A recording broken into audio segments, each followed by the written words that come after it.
Hey, is that GPS broken or something? No, it's working properly. Now, entering Pennsylvania. What? I thought we just went back into West Virginia. Now, entering... All those who obstruct the transmission of justice will be banished, even if it's a goddamn GPS. How am I supposed to know where to go now? Huh? Keep your eyes on the road!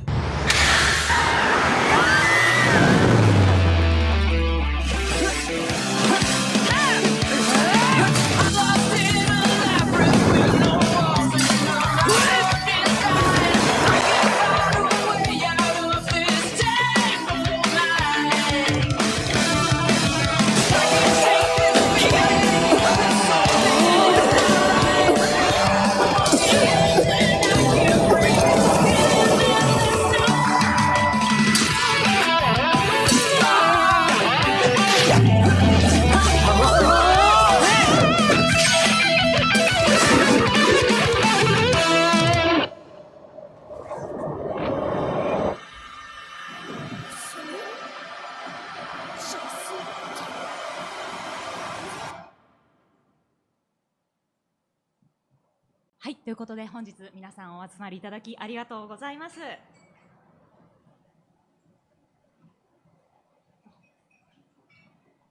これよりルーム6551スウェリー&須田剛一ホテルバルセロナ開業直前スペシャルをお届けいたします。ということで私は本日案内人を務めますフリーライターの山田修香と申します。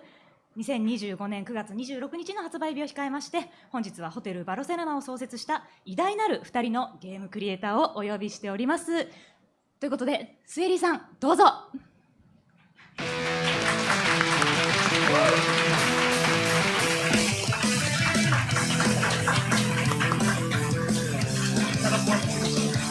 シャラポワと来ました。須田剛一さんお入りください。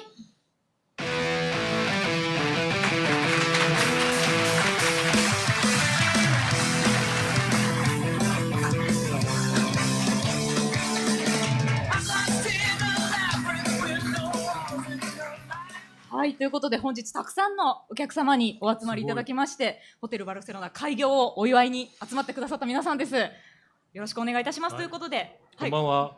こんばんは。ありがとうございます。平日のね、忙しい時に。そう。確かにこの後雨降るらしいですからね。はい。嵐の中帰っていただくことに。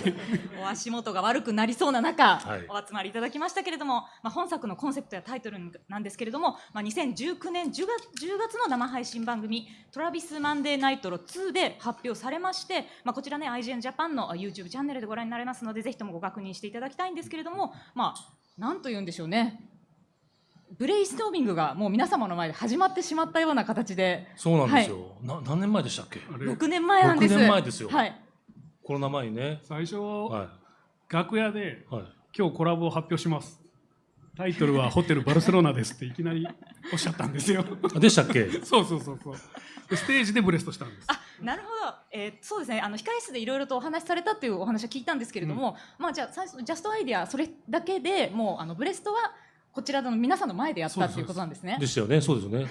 控室でそんなこと僕言ってたんですね。そうそうでしたか。タイトルかっこいいっすねってね、そうそれで盛り上がった感じで。もうそのまま本番に。そうですよそうなんですよ。なぜこのタイトルにしたかというと、バルセロナ出張に行けるからっていうことをおっしゃそうってですそうです。はいそうですよ。僕去年行きました。行きましたもんね。はい。イベントに呼ばれて。そうなんです。去年バルセロナでインディーのイベントがあって、そこでこのゲームを紹介させていただきました。ということはもうすべて発言されたことが実現しているという。実現しました。僕は行ってないんですけどね。僕行きたかったんですけど。はい。そうですね。そう完成イベントで。ということで、かなり笑いながらもうジョークかなと思ったんですけども、全然そんなことはなくということで、本日はね、ゲームプレイも含めまして本作の全貌を直接解説していただけるというね、超貴重な機会となっておりますけれども、しかもね当日のイベントでちょっとじゃあ相談しようということで、今防火ゲームスタジオの田山さんにお電話もなさっていらっしゃいましたよね。さっきスリさんが。いや当日そうですね6年前。はいはい、そうですそうです。そう須田さんがなんか富山さんにもっとゲームを作ってもらいたいんですよ。なんかそんな話しましたっけね。そうなんですよ。それで、じゃあちょっと今連絡しましょうかっつって連絡したんですよ。そう一緒にコラボしますかって言ったら、はいいいですよって言われたんで、はいやったーって言って、ね、そうそうそう。確か。やったって言って、でその後のその開発に関してはどのような形で。すっかり忘れていて2人とも富山さんそういえばなんか話しましたよねみたいな感じよね。なんかね、ちょっとさっきね、そうそうそうそうね。さっき言われて、はい。さいやさっき富山さんの話ってどうなりましたって言われて、はいね、そうそうそう。あれ台本でちょっとね言われたんで、はい今じゃあせっかくなので本人に聞いてみましょうか。富山さんに連絡します、連絡しましょうか。はい。このイベントのはい恒例で。そうですね。前回もすごくスリさんがスマホでメールを打っている姿がずっと映っていらっしゃいまして、今回電話しましょう。電話しましょう。声乗らないけど、多分。出るかな。多分飲んでるんじゃないですかね、もうこの時間なんで。同じ時間飲んでるでしょうね。いい時間ですもんね。出たら奇跡やけど。はい。なかなか出ないかな。出ないですか。出ないかな。出ないですかね。さすがに。電車の中かもしれません。いや飲んでますよ絶対に。さすがに出ない。えまあいい時間ですもんね。はい一番あれもしもしあれコール音が止まったんですけど。マジですか。電波入ってますかね。やっぱ電車なんでしょうかね。もしかしたら。もしもし富山さん聞こえますかあれダメですね。あれスピーカーにしちゃったらいいんじゃないですか。あ、なんかもう一回。そうですね。ちょっと折り返しがかかってくるかもしれないので。スピーカーにはい。これでスピーカーになってるんですかね。なってますね。はい。聞こえます皆さん。コール音が今鳴っております。すごい。あ、こんなに入ってますよ。あ、もしもし富平日山なのにさん聞こえます富山さん。あれつながったんだけど声がつながらないですね。スピーカーにはなってますよねはい、はい、なってます。なってますよね。もしもし。もしもし。あれフェイスタイム。あれ切られちゃいましたね。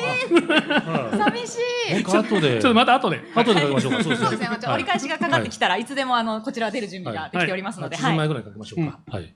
まあそこでね、いろいろブレステがありまして、もうゲームのアイデアいろいろ出たんですけれども、今回どのくらいそれが実現されたのかというのと、このコンセプトがどれくらいゲームに落とし込まれたのか、逆に言うとゲーム開発中にどのくらい新しいアイデアが生まれたのかみたいなことも含めまして、ちょっとご説明いただきたいなと思うんですけれども。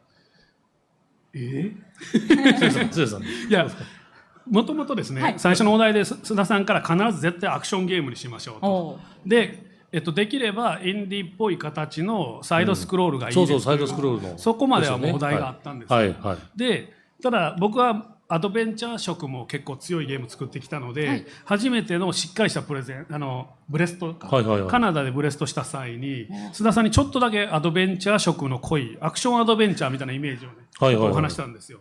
そしたらいやそれは難しすぎると、もっとぶっ倒すだけの感じにしようって言われて、はいで今の形にこうすぐ決まったんですよね。あ折り返しがあ、来た来た。ハクスラゲインね、そうなんですよ。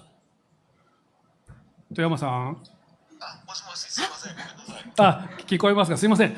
申し訳ないです。今はちょっともしかしてイベント中でして、突然すいません。6年前のイベントって覚えておられますか。はい。6年前に実はですね、須田さんのイベントに僕出て富山さんに連絡させていただいたんですが、今日それの実はアンサーイベントみたいなのをやってまして、で須田さんも今ここにいらっしゃるんですけど、司会者の方からですね、富山さんとの開発はどうなったんだっていうツッコミが入りまして、いやそれで須田さんと忘れてたなっていう話になったんですよ。でいやせっかくなんでなんか例えばじゃあ発売後でもいいんですけど、なんかコラボとかやりません？やらせてもらえません？それはぜひぜひこちらからもお願いしたい。おお、マジっすか。マジっすか。富山さん自身がバルセロナにキャラとして出るっていう感じでいいですか？いいらしい。サイレンのキャラ。サイレンのキャラを出すって。サイレンのキャラって出せるんですか？出せるわけないじゃないですか。出せないのか。残念ですね。残念です。じゃあじゃあ新作。はい、新作ですかね。薬師と、薬師。薬師の方で。おマジっすか？おじゃあすみません。今ここでやるとちょっとなんか、契約とかややこしいので、後ほど連絡をさせていただきますんで。はい、ぜひぜひ。あ、マジですか。ありがとうございます。めっちゃ嬉しいです。まず NDA を結んでからね。はい、そうですね。そうですね。 NDA からです。 NDA からそうですね。はい。まずはホームに連絡を。はい。すみません。じゃあ、富山さん、また、こんな突然お電話しまして、推しの強い2人から、はい断れないのを知っているありがとうございますはい富山さんに、すみません。よろしくお願いします。ありがとうございます。ありがとうございます。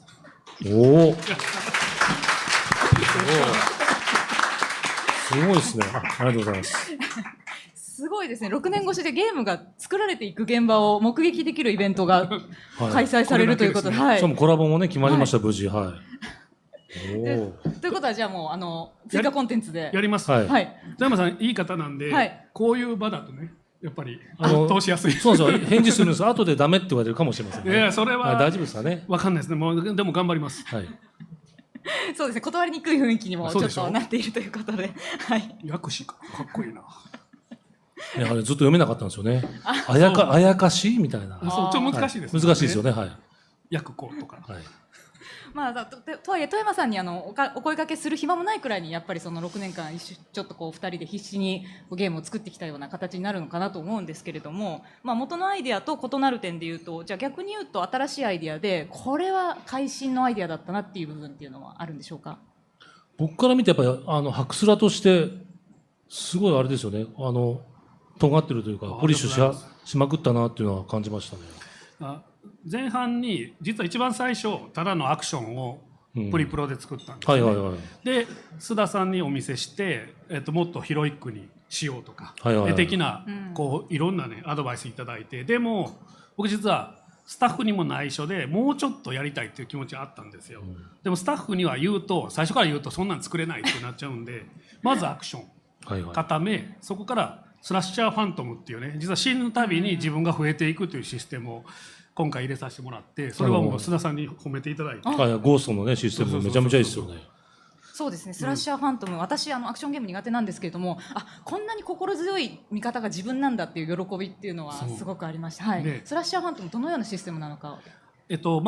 まだ遊んでない方もいるんで詳しく説明するとですね、ミッションに出撃しますと。で、戦って負けちゃいました。死ぬと次のミッションスタートすると、前回の自分がそのまま出てくるんですよね。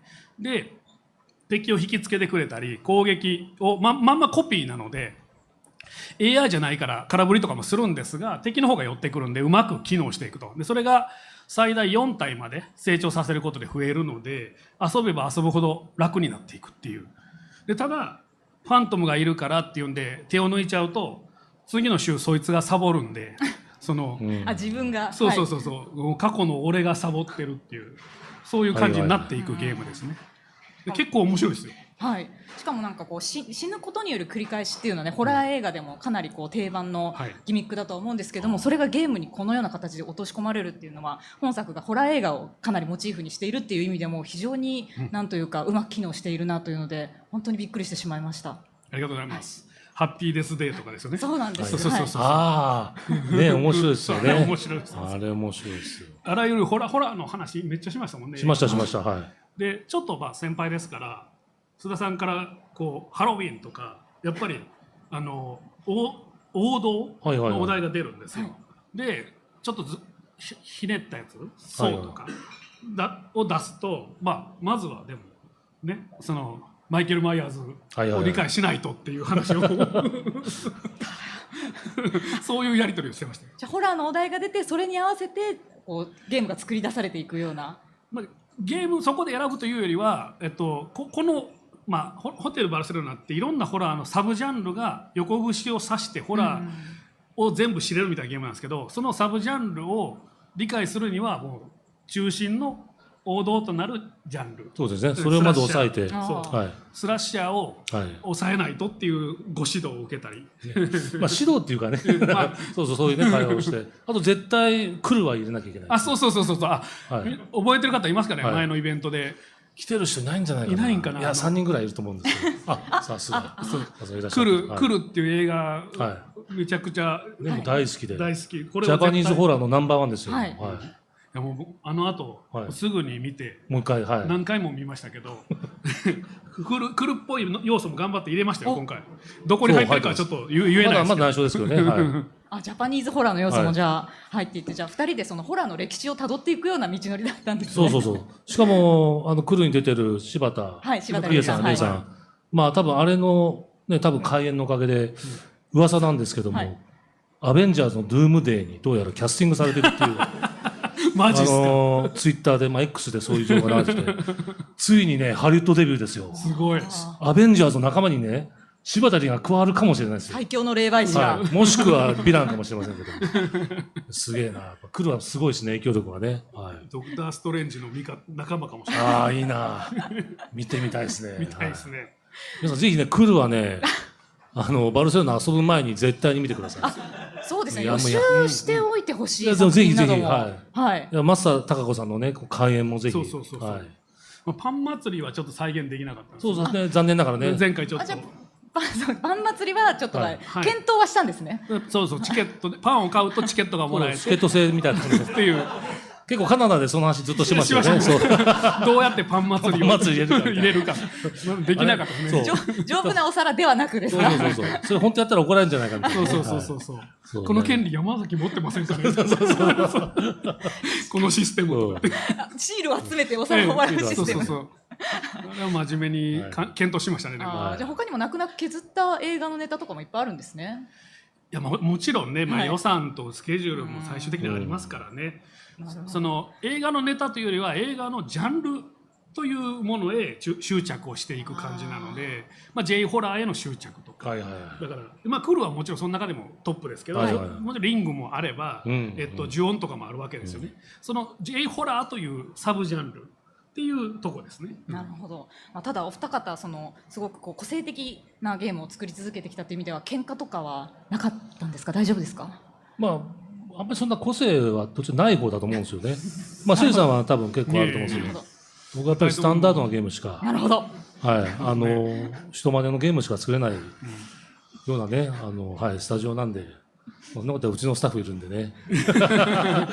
ね、まあまあ、そうなんですよ。はい。じゃあもう特に喧嘩することもなく。喧嘩ないですよね、全然。喧嘩は全くないですよ。はむしろだから雑談の方が多いというか、い。はい。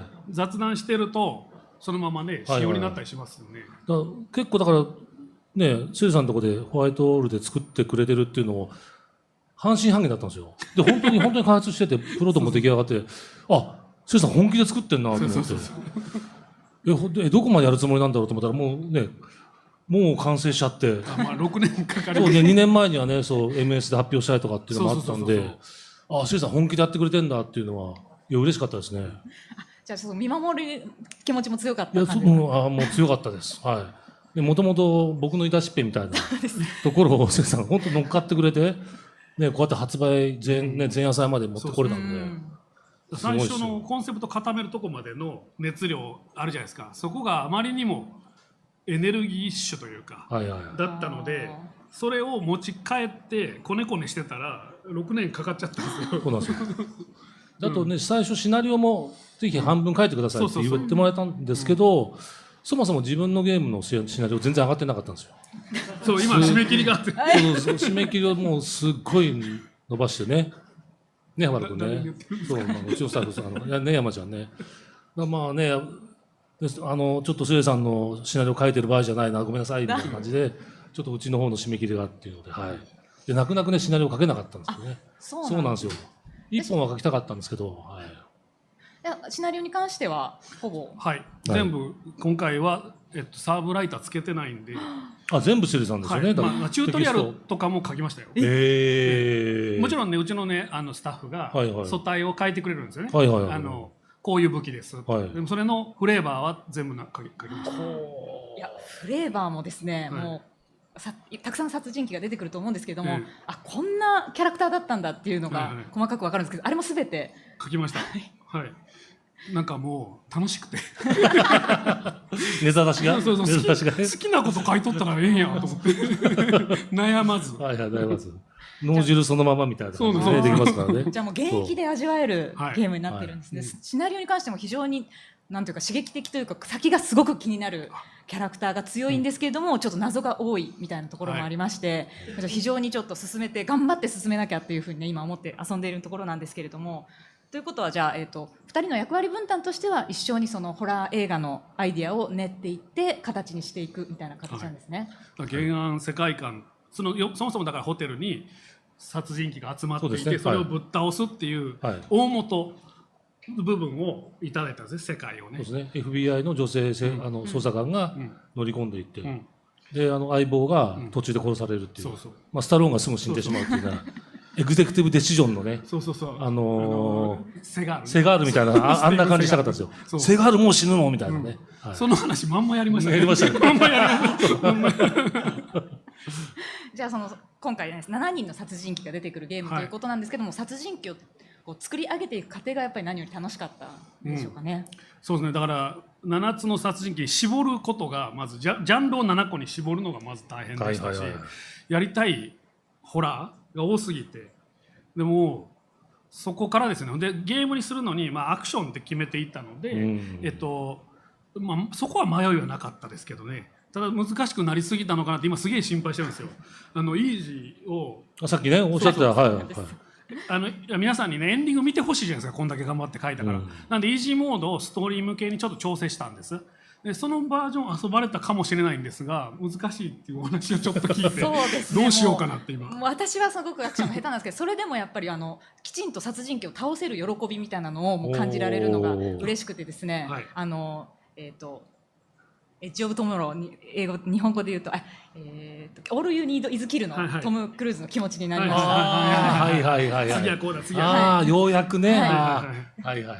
というのでいいじゃないですか。はいいい話ですね。映画体験がね詰まっていますし、はいはいそうですね何よりねいろんな場所にステージが用意されてるんですけど、はいそこに行くたびに今回この殺人鬼の映画を一本見るんだなみたいな演出になっているのも素晴らしくてですね、はいちょっとじゃあ何のホラー映画を見ておけばいいかってお二方一個ずつ教えていただいてから、ゲームプレイに移りたいなと思うんですけれども、おでも来るんですよね。激推し来る以外にじゃあ来る以外で来る以外ですよね。来る以外だとやっぱドーム・ザ・デッドですかね。やっぱり原点。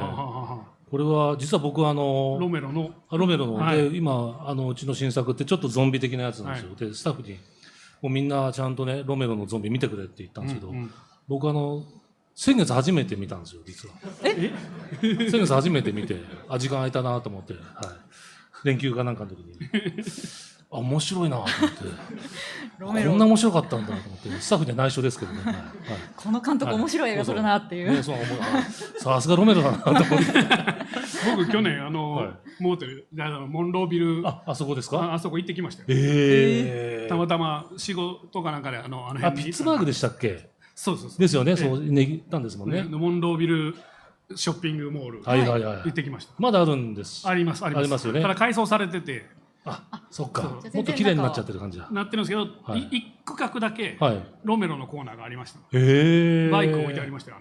あのバイク、うんあいつらの。へあいつらの。え。何のこの話。その話も僕ようやく分かるようになって。あーそうですねそうなんですよ。だからスタッフとその話をすると知ったかぶりしてずっと喋ったあんですよ。3年くらい知ったかぶりして。でもそう成立してたんですね。そうなんですよ。はいなんとなくはい。さすがの適当な相槌言って。はい。でもホラー映画いっぱい見てるとなんか意外と成立しますよね。そうです。すごい。セリさんいかがですか。いやでも古い映画ばっかり言ってもあれなんですけど、でもシャイニングは見てほしいんです。ああ、シャイニングなんや。そうですね。でもシャイニングはもう必須かもしれないですね。はいこのゲームを遊ぶにあたっては。そうですね。細かいネタがいろいろちょっとシャイニングオマージュがあったり。おお。まあホテル自体もね。そうなんですよ場所がね。そうなんですよそうですよ。うん。で主人公泊まってる部屋も、小説版の「シャイニング」の2175号室を引用してたり、おお。そういう細かいこのネタがちゃんと。小ネタはいが「シャイニング」見てほしいですね。はい。そうですよね。階段の上の双子がもうずっあと気づかれました。ていてはい、いましたね、ロビーに。そうですね。プレイしてくださった方わかると思うんですけれども、はいシャイニングちなみにどっち版ですか。小説と映画と映画なんかもう一個あるじゃないですか。もう一個ありました。確かね。ドクタースリープですか。でしたっけ。はい。続編続編でしたっけイワン・マクレガーの。のやつでしたっけ。子供がはいなんかほら原作のええ書なんでしたっけスティーブン・キングがはい監督したやつって、ああれなんかシャイニング取らなかったっけ？違いましたっけ？僕の記憶かな。あ、違うかな。ちょっともしかしたらわからないですす。いません。はい。ちょっと一回忘れましょうか。はいみんなが見ている方はいということですね。そうですね。みんなが見てる方ですね。ははいい。キューブリックの方ですね。キューブリックのはい方です。まあ、ということでね、ちょっとどのようなゲームになっているのかっていうのをね、ちょっとお二人の解説付きで、はいもうオマージュ元などもね、はいちょっと含めて、ぜひ教えていただきたいなと思うんですけれどもね、ちょっと、というねことで、そう先ほどちょっとイージーで難しいって話があったので、今日一応本邦初公開になりますが、マルチプレイではいはい。お須田さんにプレイしていただいて、はい僕がコープで入ってお助けするというあ、了解ですスチームデックとすごい、のはいかがでしょう。いいですよ夢のマルチプレイじゃないですか。あれもうログインされてますね。どっちだろう。僕はこっちだ。あ、これで押せばいいんですよね。それ映っていでるのは須田さんの、須田さんの画面が今映ってます、はいでアイテム仕様とかは装備変更とかでまあいろいろ変えたりとかできるんですけど、できるんですねちょっと僕武器強すぎるんで、そうですね、でもプロフィールはねこれ、死んだとしても、自分に蓄積されて武器をどんどん強くしていく、プロフィール表示あれあれ反応しなくなっちゃった。なん固まかりました。やばい。押しちゃいけないものを押しました僕。どうなりました今、今ね A ボタンを押したんですよ。誰か助けて。ちょっとお話をしながら、はい、ね、そうですね。そうなんですよ、自これは分を強化していけるというのがあるので、まあ、 B アボタンいやクションが苦手な反応しないですよ。方も、ですよね。何をよいしょ。一回画面切り替えて立ち上げますか。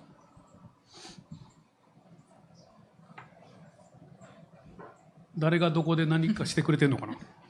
今ちょっと動いておりますのでね、はいはい、そうなんですよ。イージーモードだとはい3回死ぬとチケットがもらえるんですよね、はい再入場チケットというのがもらえまして、それをやるとこうやり直しがよかったできるということも、下のはい、出撃を選んでもらうともうミッションにあ、これですね。出はい、わかりました。よいしょ。僕デッキでいきますね助けに行きます。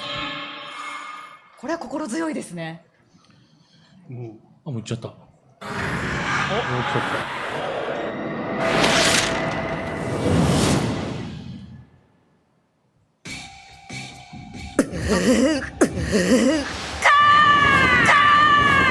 魂の術師の雨をと味わうがいい。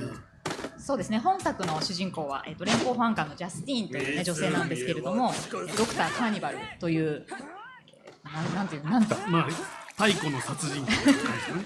ドクター・カーニバルという、存在とこう一つの魂を共有しているような形になっておりまして、まあ、そのドクター・カーニバルがこうジャスティンを手助けするような形でね、このようなすごいアクションができているような形なんでしょうか。はい。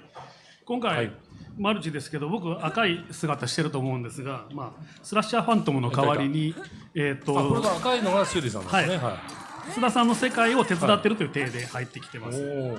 ァントム役を僕はやってますね。で配信用にこれポップコーンモードって言って血が飛び散らないように血がポップコーンに変わるモードで今遊んでます。そうですあ、レね。ーティングをね。はい、レーティングもあるにしんで。で、この主人公のキャラなんですけど、返り血を浴びると強くなっていくという設定があって、血を浴びれば浴びるほどジャスティン自体がこうね汚れていくんですけど、このポップコーンモードではちゃんとて入っていいですよね。黄色くなってバターが、はいはい。ツヤツヤになる感じですね。そう嬉しいですね、映画館でバターかけ放題とか。なんか扉に入って。そう須田さんがあマリオみたいじゃないですか。主なんで須田さんの選んだ扉にだけ僕入っていけます。了解です。はい。でエリアの最後には扉がいくつかあって入る扉によって道が分岐するんですけど、その扉ごとにもらえるバフが違うのでどれを選ぶかという感じですね。 HP が回復したりとか移動速度が上がったりだとか、はいカジノがありますね、ここ須田さん。ね、下の骸骨にこうポップコーンが今溜まってますけれども、まあ普通カジノあるんですか？上に？右かな、右にカジノカジノあるが出てますよ。あ、上にもして敵がいた。これ上登ってった方がいいですよね、きっとね。よし。おおー、須田さんが上に行っちゃっあ、そっか、待ってなきゃいけないんだ。た。大丈夫です。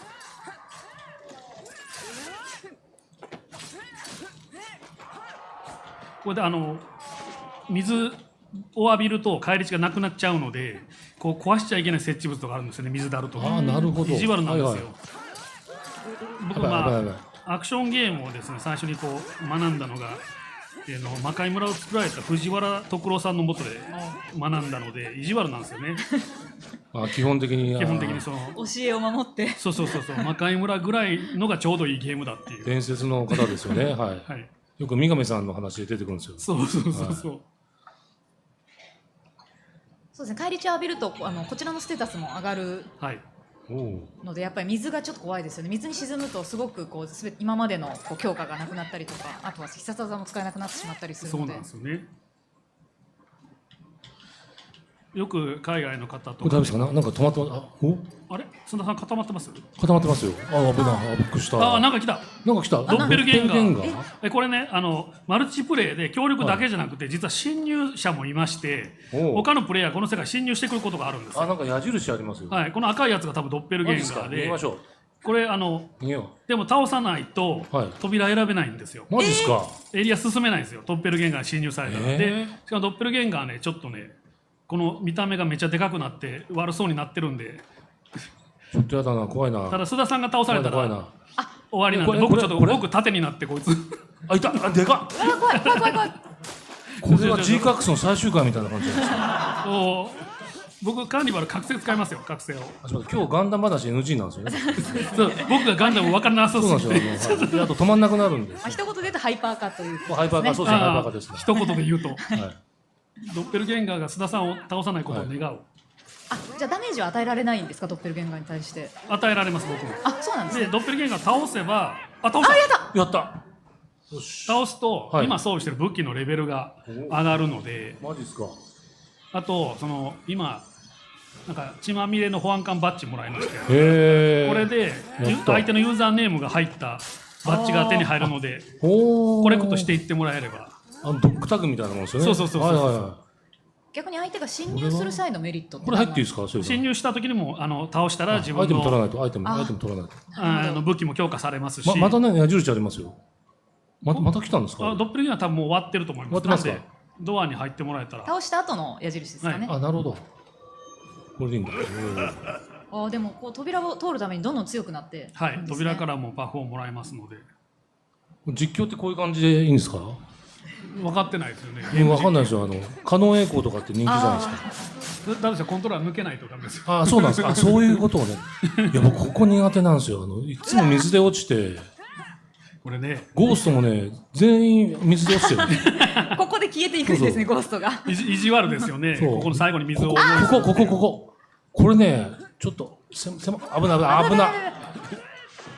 ちょっとせいさん当たりが小さいですよ。これちょっと当たり判定大きくしてもらわないと。でもジャスティン結構ジャンプの性能もすごく高いというか、はい。違いの。二段ジャンプが鮮やかなので。これ沈む？沈む。怖い。この扉もしドッペルゲンガーが近づいてる。ボス前でそんな意地悪なことする？何入れない。何してんのこれ？またいる。ドッペルゲンガーいる。須田さんに死んでほしいわけ？俺本気だぞ。舐めちゃいけません。でもピヨってる。この間バナンザクリアしましたかマジっすか？マジっすよ。すごいちゃんと遊んでるじゃないですか。遊んでますよ。すごい。でもお二方のアクションスタイルも全然違うんですね。武器によって変わるんですね。そうですね。垂直にこう落ちていくような攻撃方法だったりとかがあったりで。だいたいジャンプ攻撃が強い。一時的に死亡した。こうすると僕負けちゃったんで、このリスポーンまでのタイムペナルティが加わるんですよ。じゃあ戻ってこれるんですね。はい、戻ってこれますがライフが半分になります。なるほど。でも心強いですね。戻ってきてもらえるっていうのは。もちろん。あと少し。いきます。これは勝てます。いけるかな。いきます。やった。よっしゃ。面白い。こ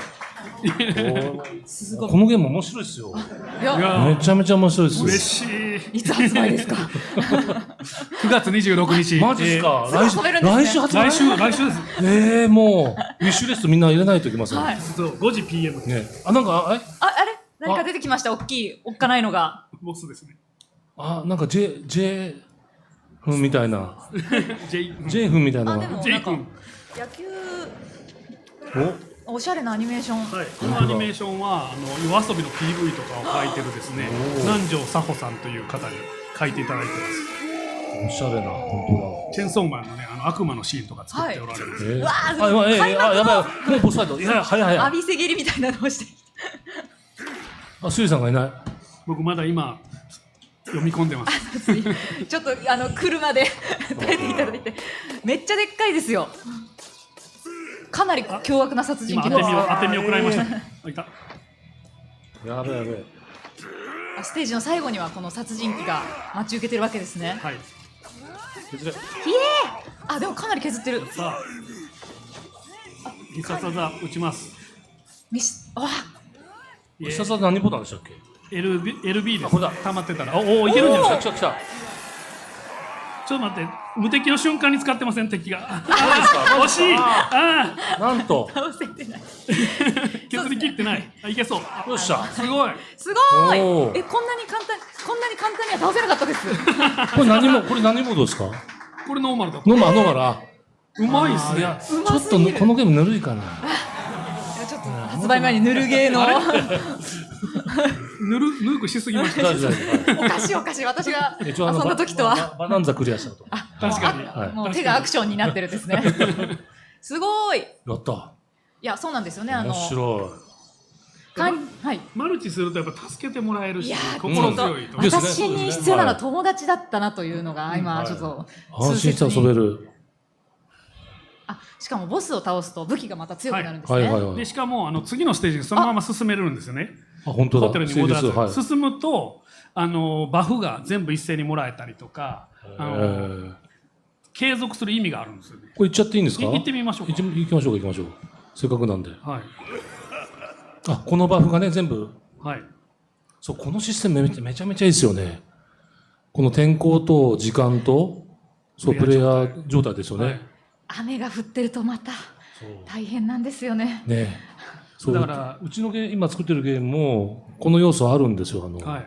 天候も全部作ったりとか、時間も全部やったんですけど、あまり活用できてないんで。でもちょっとこれ、山ちゃん入れないこれ。ちょっと無理かな、もう。ね、まあまあね、そう、そのぐらい参考にしたいぐらいめちゃめちゃいい仕組みなんですよ。じゃあ出これで、もうはい出撃ですよね。要はミッションをやるたびに時間が進んでいくんですね。次はいはいに次に。あー昼夕方夜昼はい夕はいはいはい方夜。でそれによって敵とか配置とかも変わりますし。で雨だったり晴れだったりで遊びやすさも変わってくるという。敵も多分強さ変わるんですよね、そうですね難易度がね。雨が降ると血が溜まりにくいんですよね。濡れちゃうから。そうですね。先ほどはボスを倒したカーニバル覚醒に関してはその、今まで貯めた返り血をね全部使ってものすごいダメージを与えられるということですけど、まあそれでこう返り血を浴びた強化がちょっとなくなってしまうということで結構使いどころも重要ですよね。そうですね。でもボス倒すと次のステージ始まった時に全部もらえるんですよね。血が。満タンになるマック。スで始まるんで。これロケーションはホテルじゃないですよね。これはねレストランで。レストランなんだ。ああ、本当だ。この人たちコックさんだ。人肉レストランですね。へえ。英語でロングピッグっていう名前なんですけど、外国の方はわかるかなっていう。ステーキハウスロングピッグ。なんか意味あるんですね。そうですね。敵も全然、はい。あ、これ敵だこれ。骨折マークがついた敵の攻撃だと足が骨折してしまう。二段ジャンプができなくなるんですよ。マジっすか。怖い。あ、なんかついてる。そうですよ。もう足折れてますね。折れてる。あ、本当だ。ちょっとただ扉抜ければ回復するので。はいはいはい。うちアイテム取った方がいいですよね、これね。いいですね。きっちり新しい敵のはいいやらしい攻撃を受けて、よし。ちゃんと食らってくれてるから嬉しいですね。かなり分岐も多いですもんねこのステーうジも。ん。ドッペルゲンガー、本気のドッペルゲンガー来るから。ちょっと待ってる自分もいる感じもしそうますね。そうそうそうそう。なんかあ、やばいやばい。あ、なんか接食らった待された気がしてさっきの納得いってないんですよね。あ、そういうことですか。なるほどね。ベルゲンガーに負けてもね、もう今のところ連勝なのでちょっとまだ見てないですけど、普通に敵に負けたような形でステージ最初からやり直しみたいな形になりますね。これ今、ドッペルゲンガーはひょっとして大阪から入ってる感じですか。ドッペルゲンガーどっかに来てると思います。あ、来てますか。チームデッキで。はい。あ、デッキで、はいははいい。大阪からこの放送を見ながら入ってたら結構鬼です。ということは会場に潜んでいる逆に言うとそのそうそうそうそう。炎もああ燃えちゃいますね。めちゃくちゃ燃えてやます。ばいやばいやばい。あ、燃えてんだこれ。やばいやばい。また嫌がった。かなり敵も多いですよね。そうなんですよね。でこのステージちょっと迷路っぽくて難しいんですけど、罠も上行くんだ。よし。結構もしかしたら須田さんのでもライフ半分まで回復した。あんまりガチャプレイヤー、この辺からだとちょっと通用しないですね、きっとね。燃えてますね。うわ、やばいやばい。あれですね、ランプをもうちょっと壊しちゃいけないんですね。そうですそうです、はい、燃えちゃうんで。結構気づいたら減ってます。また、もう死にかけてますやばいやばいやばい。また骨折してますよ。すごい満身創痍。すごい、スエリさんを盾にしている。これはドッペルゲンガー近づいてるしかもうこれはダメかもしれもうダない。メですねこれ。いやいやいや、こっからですよ。そんなあれ須田さんどっか行っちゃいましたよ。僕いますよ、ここに。あこっちか。こっちですよドッ。ペルゲンガー上だ。上どっから行くんよ。上？あ、上だ。上？ここ。これバグですね。あ、よかったよかった。危ない危ないここですか？ドッペルゲンガー側から来なさいよ。あ、来た、なんか来た。あ今、下に来ましたね下に来ましたよ、下に。あ来た来た。来た。あ俺を無視していった。すごい暗殺者だ。すごい超速で須田さんに向かってますドッペルゲンガー。来た。危ない。めちゃくちゃ怖いですね。これ僕二段ジャンプできないんでそこ行けないです。骨折してる一回降りてください。一回降りてください。ダメだ。助けに行けないです。降りた方がいいんですか？そこ二段骨折してるんで助けに行けないです。あれどこ行ったの？下ですね。あ、いた。ですよね。やられちゃった。でもそうですね。向こうは向こうで武器の強化ができて、はいおそらくこの敵を倒したぞという名誉も得ることができて。今須田51の、はい。保安官バッジがあ、取られたんですね。取られましたね。あらら。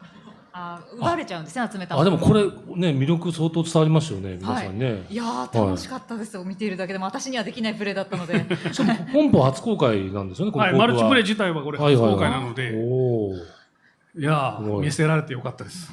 いや、面白かったです。じゃあもう他のプレイヤーのホテルに行って邪魔をしたり協力したりっていうのも聞いていくんですね。ちょっと他に強化の要素とか、ホテルの内装とか双子ちゃんもぜひ拝見したいんですけれども。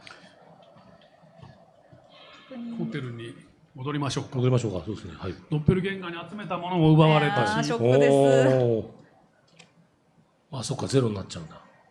まあ、白スラですからね。動いてますよ、これ。あ、また止まっちゃいました。本当だ。助けて。時々受け付けなくなる感じですかね。なんかコントローラーが接続がそうですね。一旦これでいいのかな。マウスがハイライトされちゃったんじゃないですかね。来たかな。進んでホテルまで。キーマウで。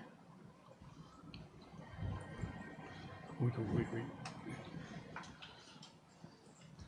そうですね。しかしやり直しっていうものとか、あとは蓄積みたいなものに関してもかなりホラー映画の文脈だったりとか、今までのホラーゲームあるいはハクスラの文脈だったりとかが集まっていて、非常になんというかゲームのデザイン自体がゲームの考えられたフィロソフィーに最適化されているというか、このブレストの結果なのかなっていう気がするんですけれども。ありがとうございます。なんかこっぱずかしいですね。横で褒められるとですね。そうなんですよね。ものすごくいろんな要素があるんですけれども、このホラー的な体験だったりとか、お二方の今まで見てきたホラー映画だったり、今まで遊んできたゲームだったり、みたいなものが一つになっている感覚って私すごい強く感じたんですよね、本作を遊んで。ありがとうございます。もう本当にホラーへのラブレターって呼んでるんですけど、はい、そうですね。やっぱホラー好きなんですよってこっちからすり寄っていくためにいろいろ頑張ってるというだからこその返り血で強化されたりだったりとか、あとは死んでも強くなるというか、死んだ自分が助けてくれるとか、そうですよね。日本のホラー映画などでもやっぱり先に無念のまま死んだ霊が助けてくれることもありますもんね。ありますね。あります。ありますよ。急にね味方になったりとかね。難しいですね。ホラーへの愛を語り出すと止まらない逆に。どれぐらいの温度感で言っていいんだろうっていう。でもそれこそあれですよ。いろんなホラー映画からの影響あるじゃないですか。オマージュもあるんですけども、今ねインディーゲームがなんと映画化される時代になって、そうですね。8番手口も大ヒットじゃないですか。ホテルバルセロナもひょっとしたら逆映画化みたいな。いやもうそれはねされたら最高ですよね。そうですよ。期待したいですよね、ネットフリとかで。確かにそうですね。もう今ホラーゲームなんかは本当映画のシナリオみたいな形で始まるゲームも多いですよね。多いです、多いです。そうそうそう多いです、多いです。なんかホラー映画はあんまり見ないけどホラーゲームはやりますといううちの若いスタッフも結構いますので、ゲームからのホラーの文脈は結構いいかなと。いいですよね、めちゃめちゃね。しかもホラーゲームって配信がやっぱり面白いじゃないですか。怖いですもんね。怖くても一人じゃないし、あとはねこのゲームに関しては元ネタをね解説してくれる方がね視聴者にいたらもっと楽しいかもなっていう気もして、こちらの女性は、こことか武器をね解放してくれるキャラがいます。ここにホテルの外には、なのでこれ連邦、レンジャーなんですけど、彼女のところに行けば私武器が買えるんですけど、私武器をどんどんこう強化していったりとか、なんかおすすめ武器もあるんですけど、斧でいうとこのルート66の看板とかね結構好きですね。いいですね。となんかこのツイン丸の子っていう両手にね丸の子を持つ武器なんですが、これとか遊んでましたよ。なんかレコード版とかあったんじゃない？これか？違うな。これか。これだ。円盤。本当だ。そぎ落とす円盤。はい。ショーン・オブ・ザ・デッド。はい。そうです。そういうところもちゃんと抑えてるんですよ。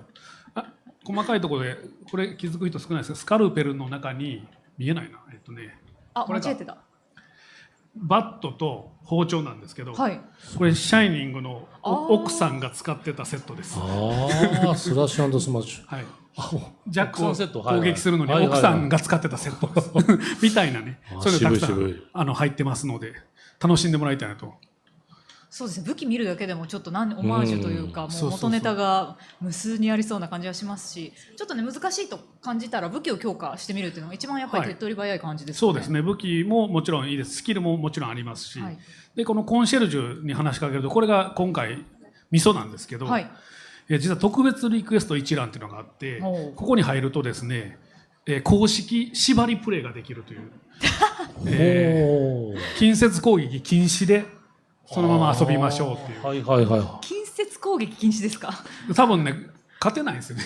なるほど。それでボスを倒すとスタンプがつくんですよ。ストリーマー向けじゃないですか。そうなんです、そうなんです。めちゃめちゃね。で、例えば近接攻撃とカーニバル覚醒禁止で、ステージ開始すると大変なことになってるじゃないですか。僕も無理ですけど、ここにもマップがあるんでやってみましょうか。やってみましょうか。やるとイージーで。イージーで。急に火をさすがに。小人化しちゃいましたね。よりによって雨で小人化。小人か。しょうがないですね。これで出撃するたびに毎回集めた素材なくしちゃうので、使い切ってから再出撃してもらった方がいいですけども、こうやるとですね、こう配信者の人が喜ぶように一応 UI も頑張ってますよ。見えるかな。こんな感じで。ちゃんと出るんだ、縛りプレイ。そう。縛りプレイ挑戦中。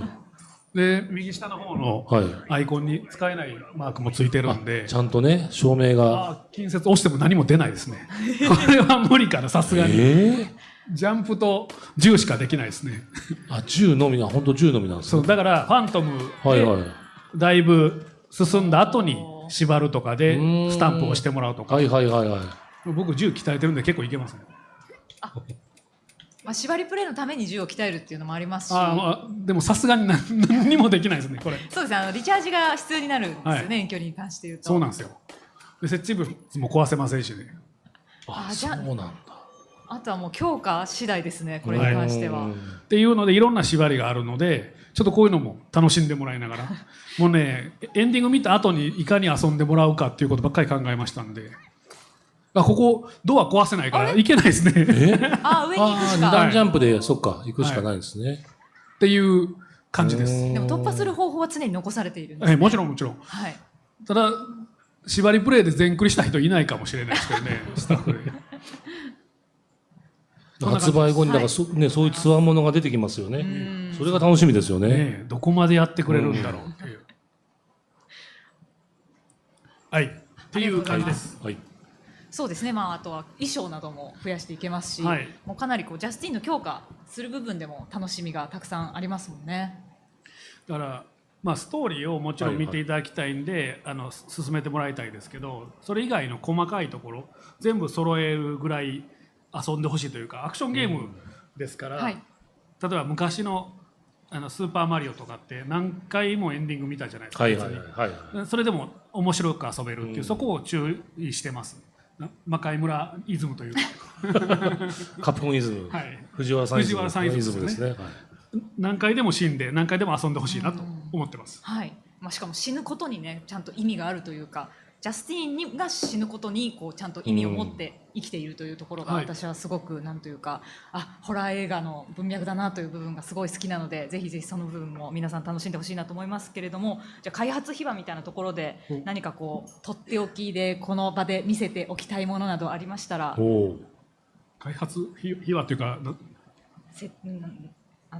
何かなんか設定画とかですかね。じゃあ、設定画なんか一応初期の設定画みたいなのができてるんですよ。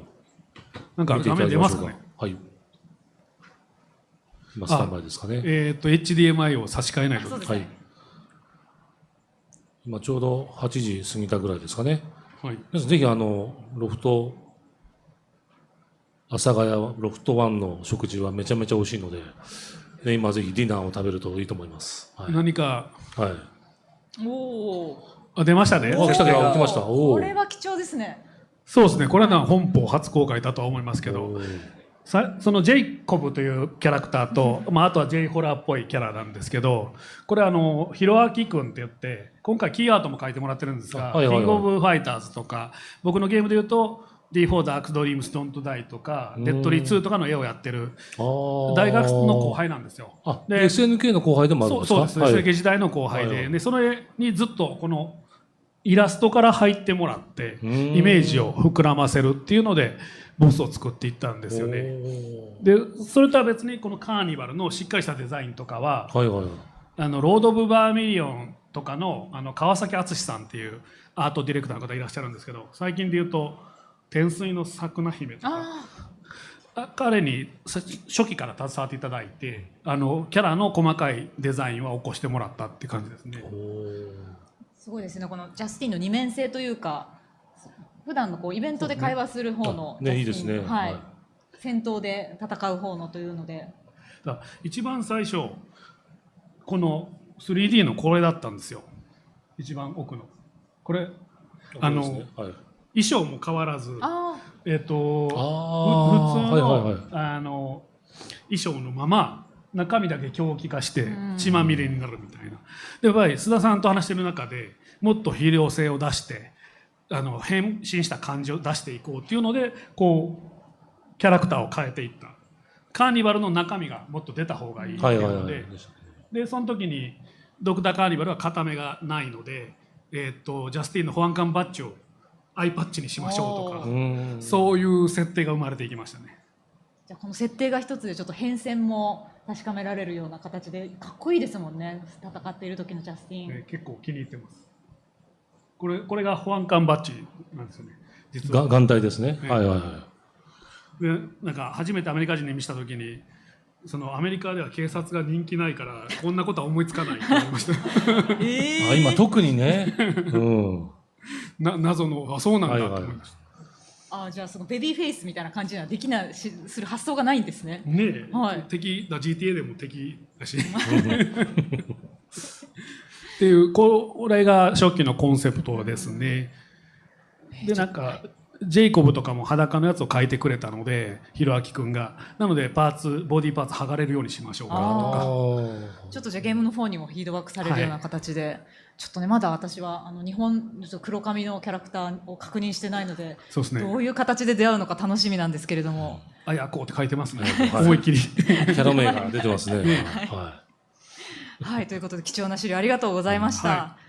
ということでですね、ここからはスペシャルゲストをお呼びする形になっておりますのでね、ちょっとお呼び込みする前に私移動いたします。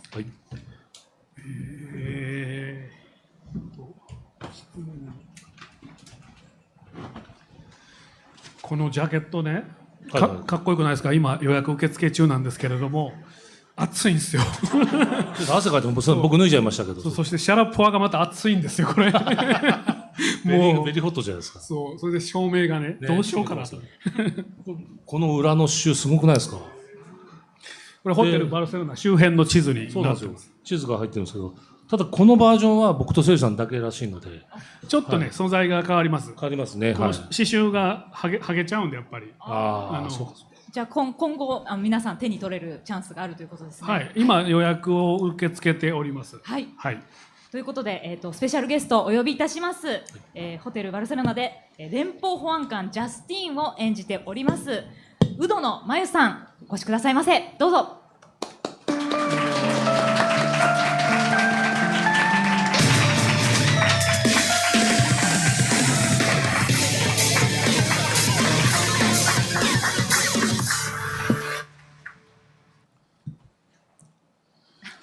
横切っていただいて大丈夫です。いけます？行きますか行きますか。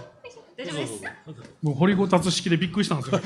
そう。はい、続きまして7人の殺人鬼のうちの1人ジェイコブを演じます飛田ほのほさん。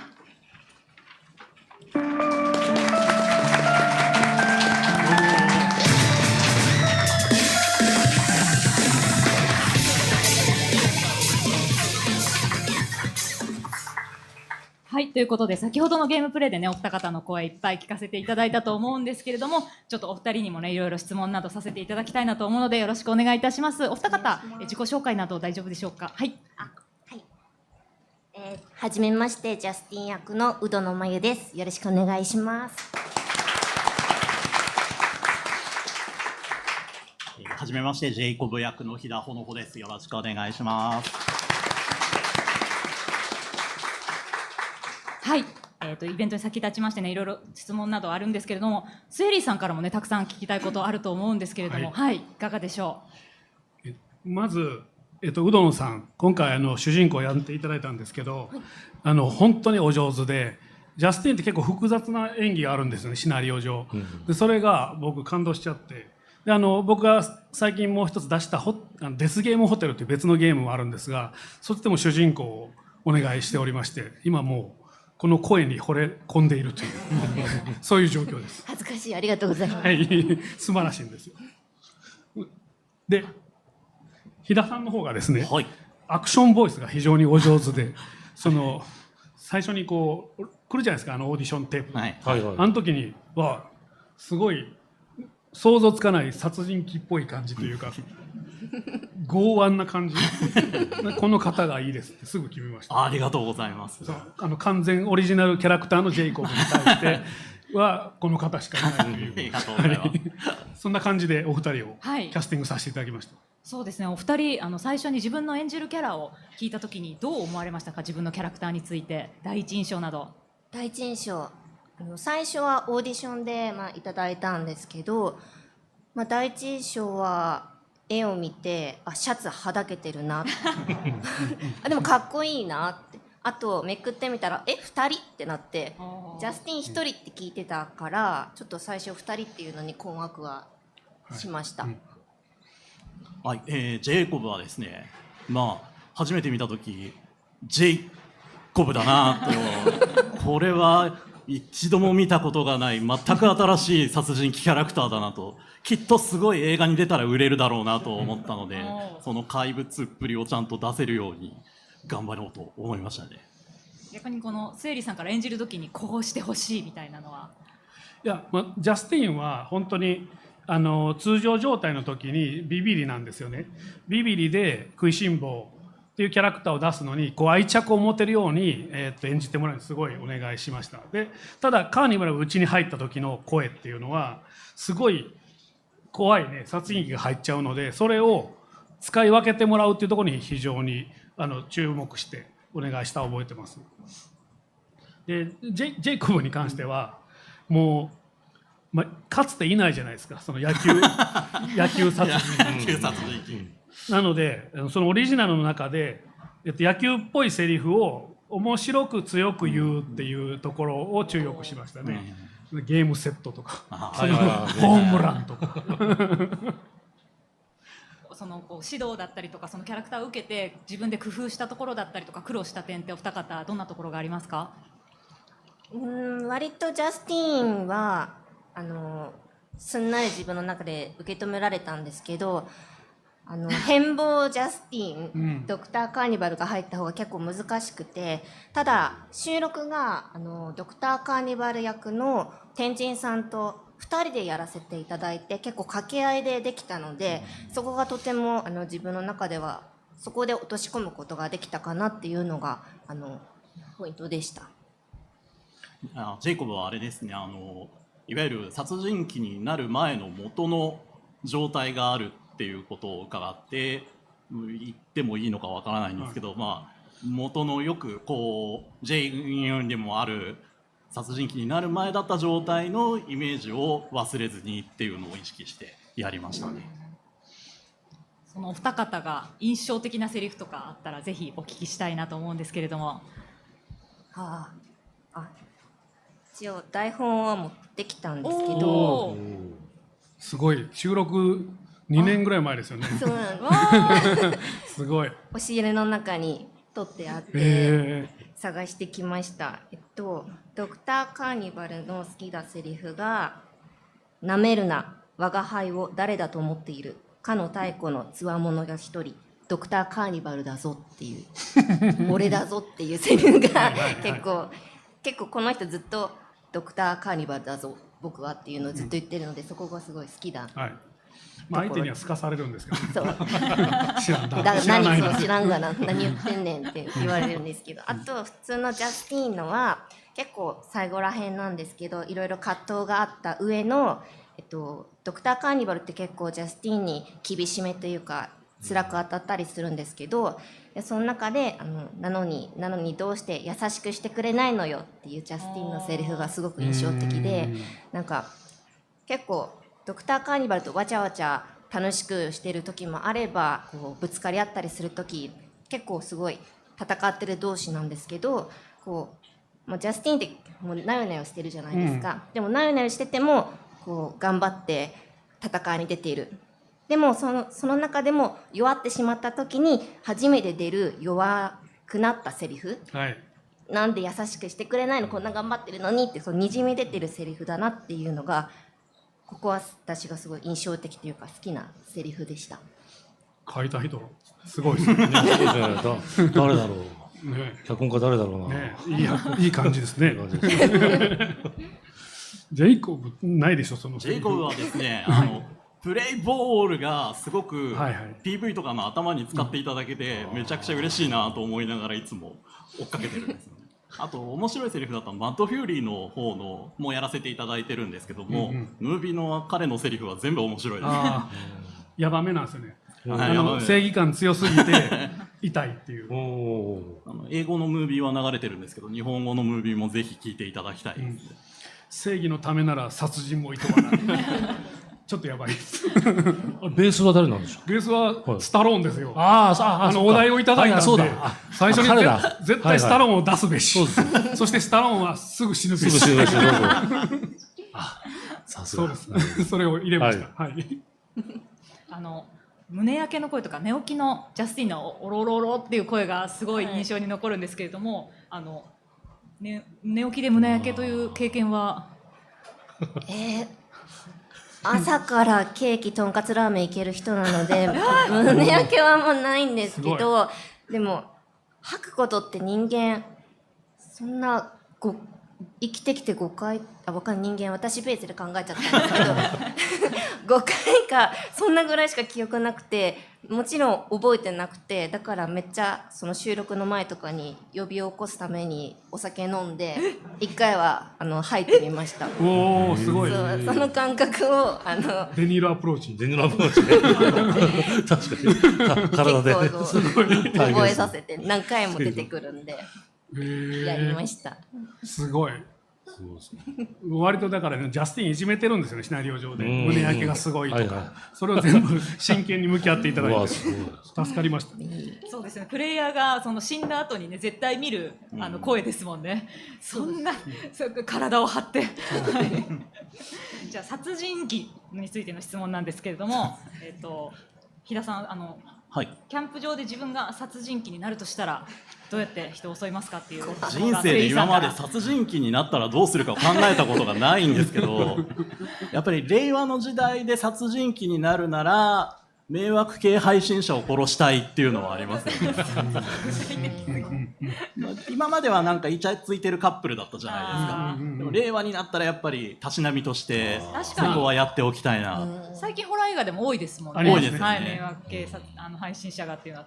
ああ、そっか、ちょっとスタンダードも変わってますもんね、殺人鬼の。そういう意味ではもう、はい、現代の殺人鬼を最先端を演じてらっしゃるということですよ。現代の、はい、全く新しいジェイコブですから。湖畔で。ホラーのそのルールというか、ホラー映画の見方として見てる最中にやっちゃいけないことってあるんですよね、倫理的に。それを犯した人から死んでいくので、それが見やすいところが好きなんですよね、ホラー映画。あ、この人、まあ特に例えばセクシーなキャラの女性とかがセクシーなシーンが終わった後、大体やっちゃいけないことをやりだすんですよ。役が終わったんで。だからその辺が分かりやすくて、だから迷惑系なんちゃらは多分やりますよね、最初に。そりゃそうです。逆にお二人逃げ切る場合はどう手段を取りますか？あ、私ですか？はい、お二人どうぞ。逃げ切る。殺人鬼に襲われたらどうやって逃げますかって。あって言って逃げます。すごいな。結構逃げれそうな気もしますね。なんとかなるかもしれない。ね、ホラーだけに。まあ俺はですね、小学校の頃50メートル13秒だった男なので、その俊足を持って逃げ切ることを祈るおうかなって。すごい、じゃあ短期決戦ですね。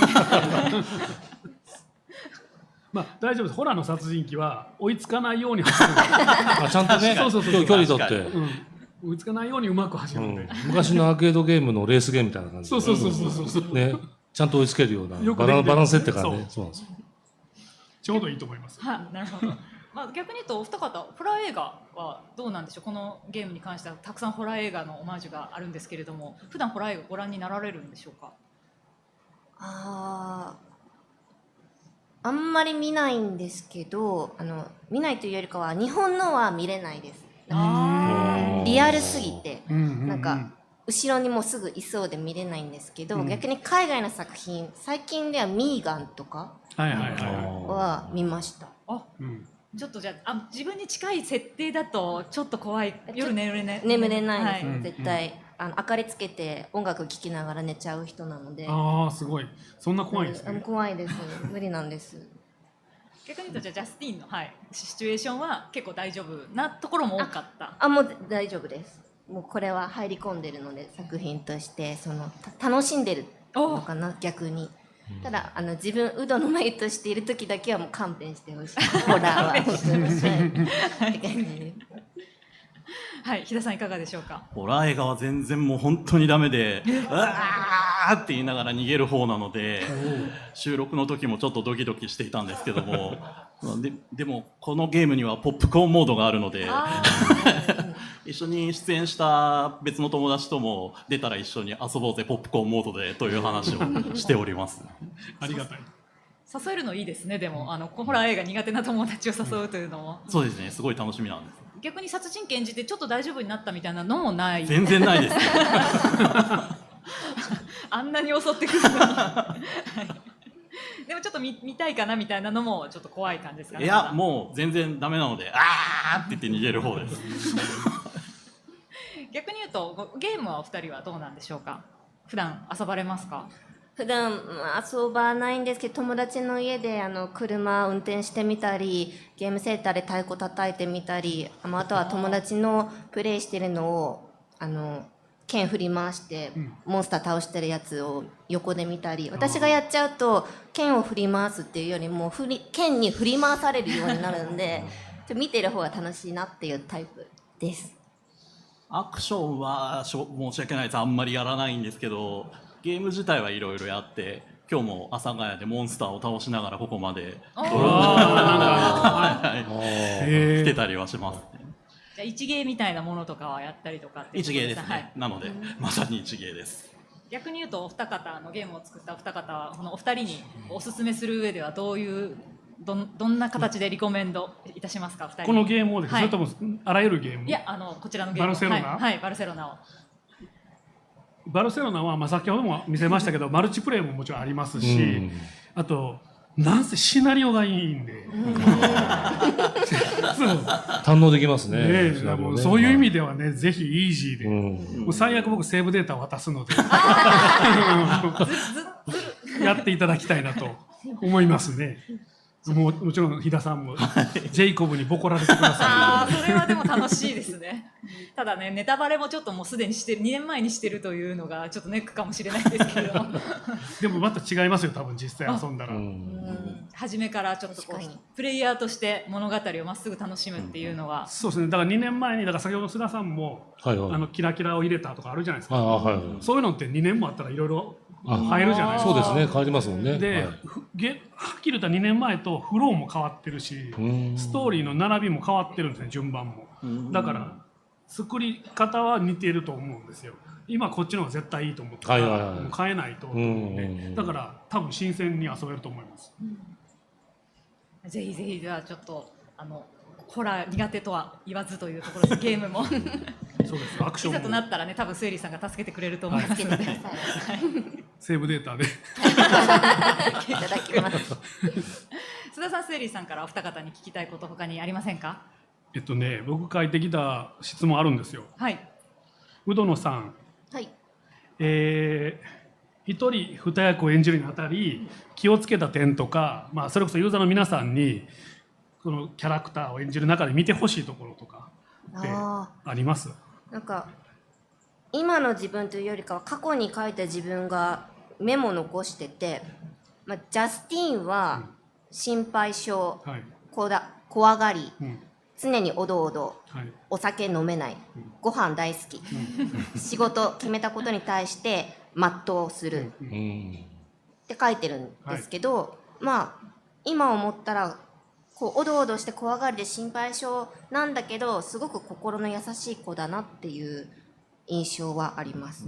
でジャスティンの変貌後は、ドクター・カーニバル、傲慢、自分勝手、戦いが好き、冷酷って書いてるんだけど、ここはあんま言っちゃいけないですね。何かがあるからこそそれをあえて心を鬼にしてジャスティンに接してるっていうのが分かってくる。質問何でしたっけ？いや2キャラ演じる上で気をつけた点とか、皆さんにここ私頑張ったので見てくださいと。っていう2人の、変化をここメモに書いて常に気をつけてはいました。いやそれは素晴らしいですよね。ですね。連続でいいですか、有働さん。はい。じゃあ今伺ったジャスティンの通常状態と変貌後、どっちにご自身は近いですか？どっちなんだろう。冷酷？残虐？なんだろう。鎧をかぶってるっていう感じだったら、ジャスティン変貌体の方。でも心の中はおどおどしてるかなって。ただ人前に出たりとかこうアピール、アフレコする時とかはもう常にこう私は私っていう感じで鎧をまとって頑張ってるって感じですね。なるほど。はい。お二人いいです、僕ばっかり聞いきたいんですけど、怪しい雰囲気のホテルに泊まったことありますか？ないですね。ないですね。ないんだ。ね、僕たち泊まりましたね。でも声優さんってあんまり泊まりの仕事ってないですもんね。イベントとか出演するときは泊まったりはするけど、ほぼほぼ日帰りとかなのでないんですけど、収録ほとんど東京ですもんね。そうですよね。なるほどね。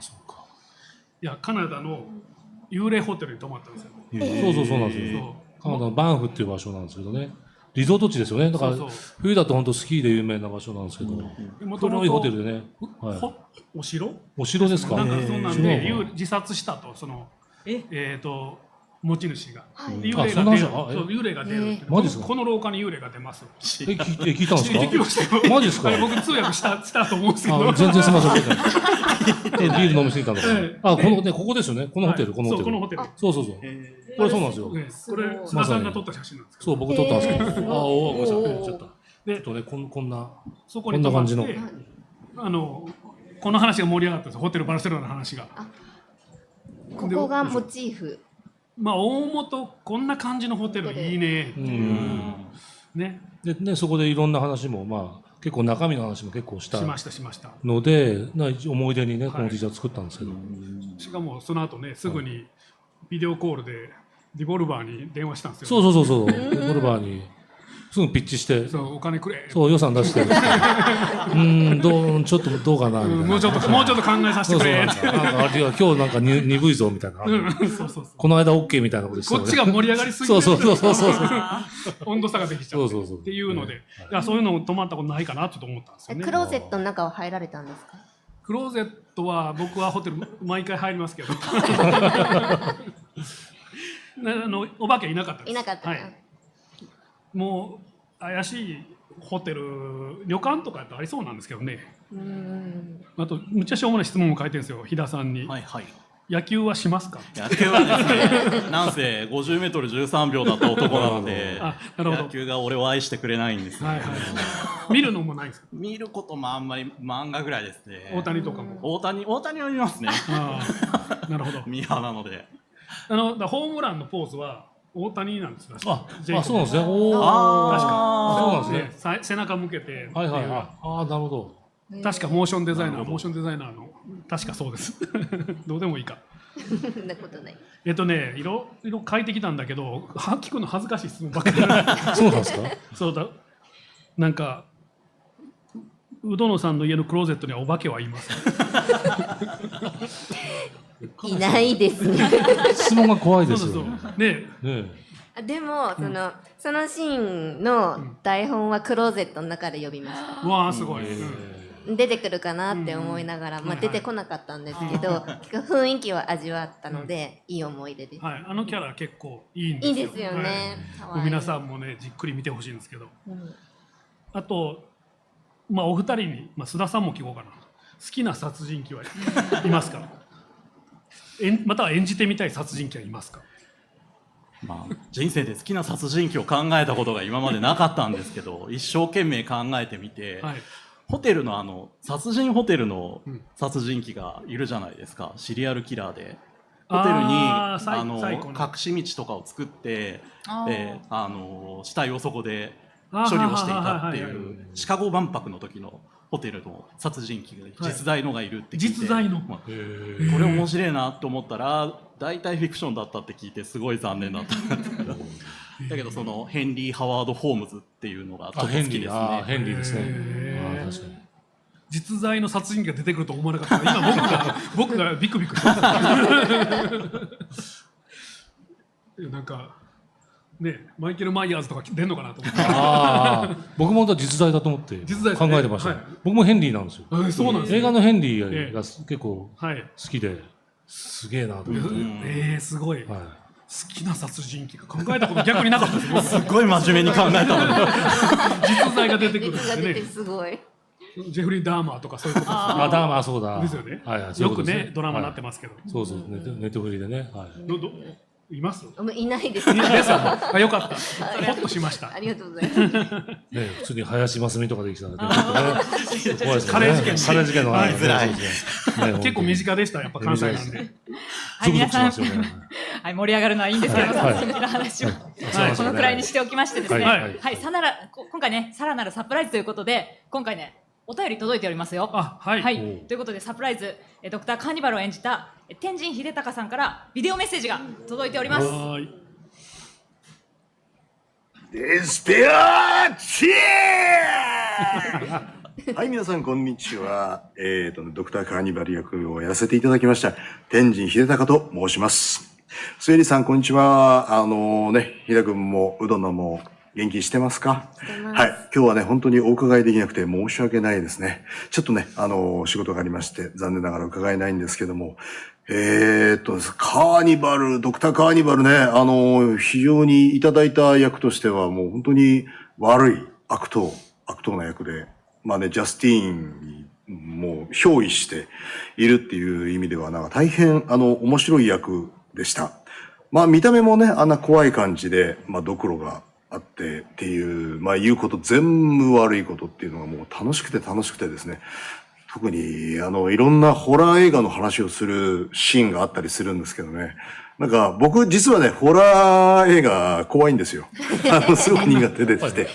でもなんか言ってる分にはね、なんかすごい楽しくて、なんかだんだんちょっと見てみようかなと思ってみたんですけど、考えてるんですけどね。まあ基本見ないと思いますけどね。はい。そんなわけで、すごいいろんなことをジャスティンに対して言いますんで、それは割と面白いことが多くて、僕実はね、最終回まで撮って、結構ね、僕自身は、このゲームすごいなって収録の時にね、もう本当にスイリさんに伝えたんですけど思いました。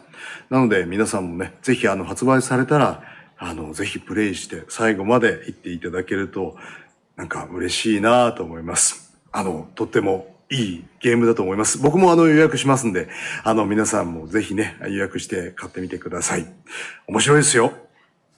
はい。じゃあ最後は、ドクターカーニバルで。我が輩は嘘をつかない。ではでは、失礼いたします。ありがとうございました。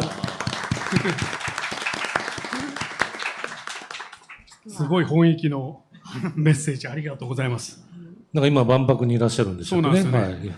天智さん、メカデザインとかもされていて、実際に人が乗れる四足歩行のロボを作られていて、それが大阪・関西万博で展示されていてですね、今日万博にいるっていう、僕がこっちにいるのになかなか残念な。で、いろいろ多彩な方でね、言っていいのかな、ガンプラのパッケージあるじゃないですか、ガンダムの絵とか、スター・ウォーズの絵とか、それをね、天智さん描かれてるんですよ。で、イラストの本も出されてて、僕サインしてもらいました。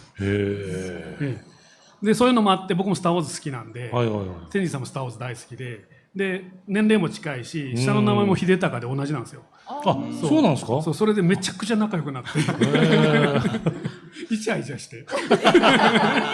そのぐらいの関係なんですね。そうなんです。そうなんですか。お互い褒め合って。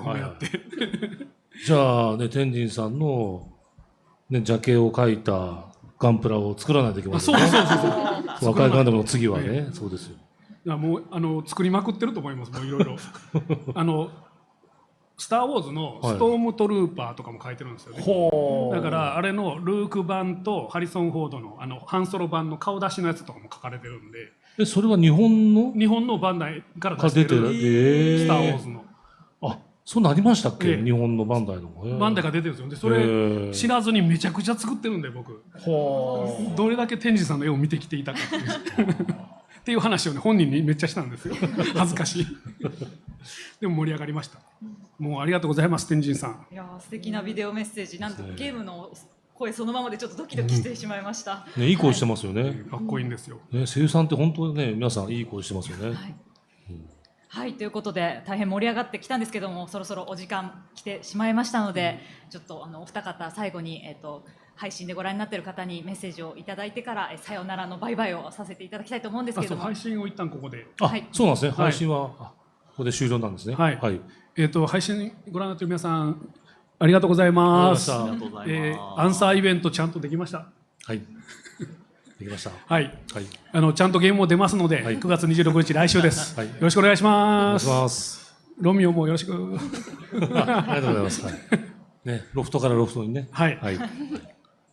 配信は以上で。はい。ということで、じゃあ皆さんカメラに向かってバイバイでお別れしたいと思います。皆さんありがとうございました。バイバイ。おやすみなさい。